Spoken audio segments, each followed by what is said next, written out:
তো আজকে দেখেন মাঠে মাছ ধরতে চলে এসেছিলাম। তো আমাদের এই পাড়ায় মাঠে প্রচুর মাছ আছে। তো এখানে দেখেন একটা কুচে যে ইল ফিশ যেগুলো আছে সেগুলো এখানে একটা আটকে গেছে। তো এটাকে আমি ধরেছিলাম বড়শিতে, তো এদের বললাম তুলতে। তো এইখানে যে সুতোটা আছে প্রায় কুচেটার ওয়েট 600 থেকে 700 গ্রাম ওয়েট হবে, মানে প্রচুর মোটা। তো যখন উঠবে আপনাদের দেখাবো। আর এইটাকে মানে এর যে সুতোটা আছে এতটাই সরু যে বেশি জোরে টানলে ছিঁড়ে যেতে পারে। আর কুচেটা অনেক মোটা, তো এর জন্য মাটিটা কেটে তারপরে এটাকে তোলা হবে। তো দেখেন আপনাদের দেখাচ্ছি, দেখেন কত সুন্দর করে এটাকে তুলবো আর কতটা মোটা আপনারা দেখবেন।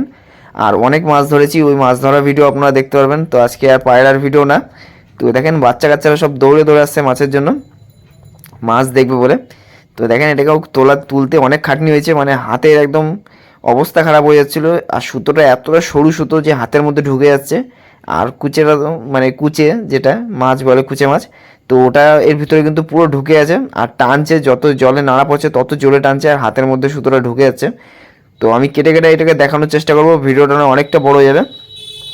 তো এই মাছটা এখানে কিন্তু এখন আটকানো আছে, বড়শিতে আটকে গেছে, বেশি জোরে টানলেই কিন্তু বেরিয়ে যাবে। তো আমরা চাচ্ছি না যেটা বেশি জোরে মানে টানলে বেরিয়ে যাক, মানে ছিঁড়ে যাবে।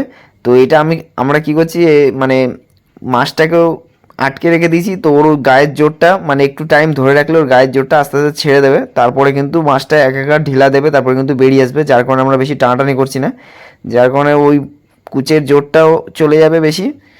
তারপরে আমরা এটাকে আস্তে করে টানলে তখন কিন্তু বেরিয়ে যাবে। তো আমি ফাইনালি ওটা বের করেছিলাম, তো দেখতে পারবেন। তো দেখেন এই এখন গর্তটা খোঁড়া হচ্ছে। আর এই গর্তটার মধ্যে এমনভাবে ঢুকে আছে যে এক সাইড হয়ে গেছে গর্তটা, যার কারণে এদিকে চলে গেছে। আর এখানে মাছ ধরার সিদ্ধান্ত হচ্ছিল, তো মাছও ধরা হবে। তো আর তার আগে আগে এইটার ব্যবস্থা করা হচ্ছে। তো মাছও ধরেছি, শিঙি মাছ ধরেছি, কই মাছ আমি ধরিনি, এরা ধরেছে।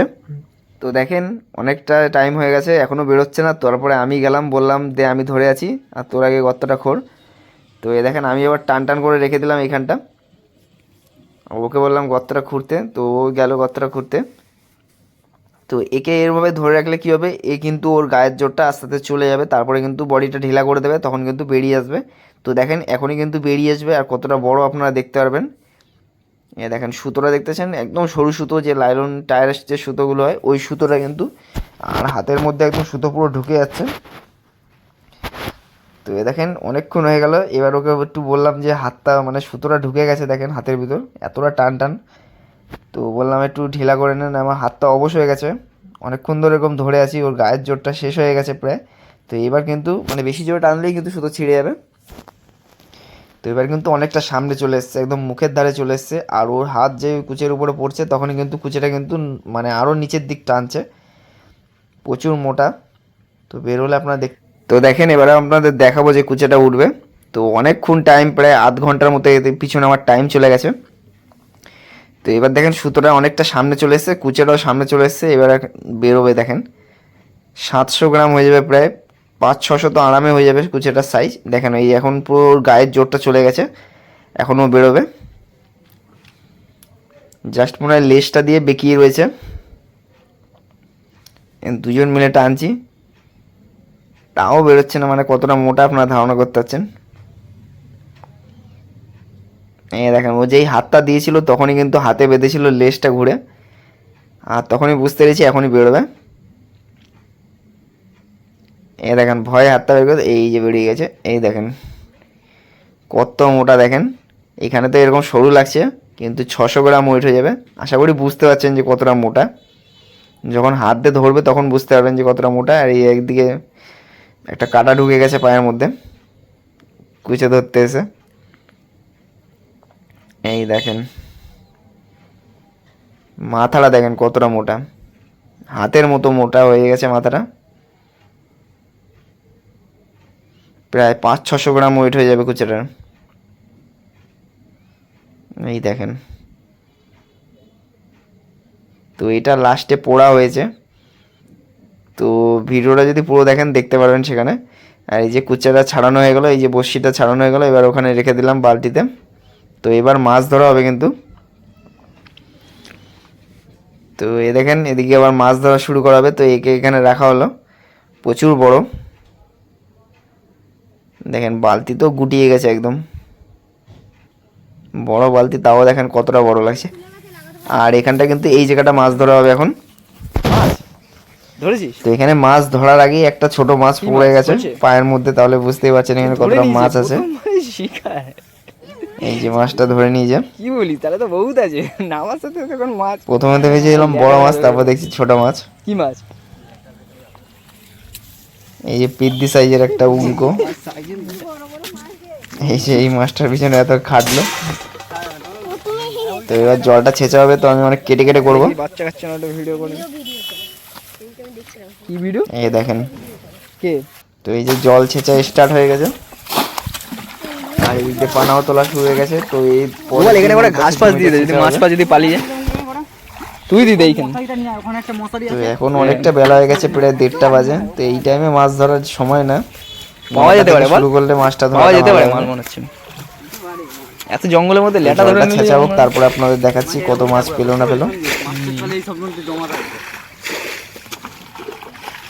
তো এই দেখেন অনেকটা মাছ ধরা হয়ে গেছে। এখানে একটা বড় শিঙি পাওয়া, মানে শিঙি মাছ পাওয়া গেছে, গর্তের মধ্যে ছিল।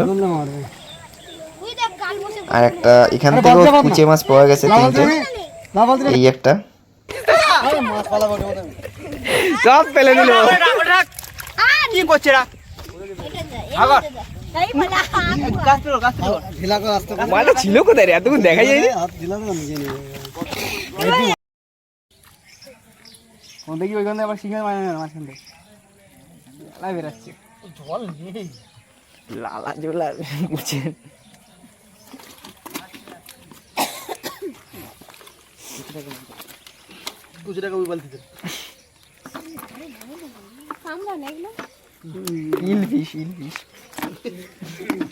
আরেকটা আছে তোদের বের করবা কোথা দিয়ে এটা বসছে এটাই প্রথম ধরেছিল কোপা এটা দিয়ে খাল দি এত হিম খতরনাক লাগে রে ওরা ঢাললে লাভ হবে বলুন উল্কোটা গুলো রাখ কাঁকড়া রেখে মধ্যে ও থাক কাঁকড়ার সাথেই থাক বালতি ঝুড়ি লাগলে ঝুড়িতে লাফাতে হবে, ঝুড়িতে লাফিয়ে যাবে, লাফাতে পারবে না উল্কো মাছ ঝুড়ি থেকে।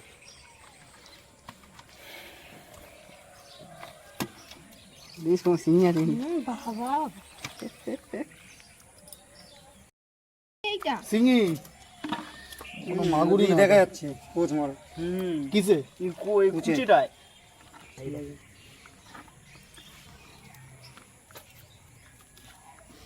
ওর গায়ে জোর আছে না, এরকম ঢাল কর না মিশে যাবে তো সব।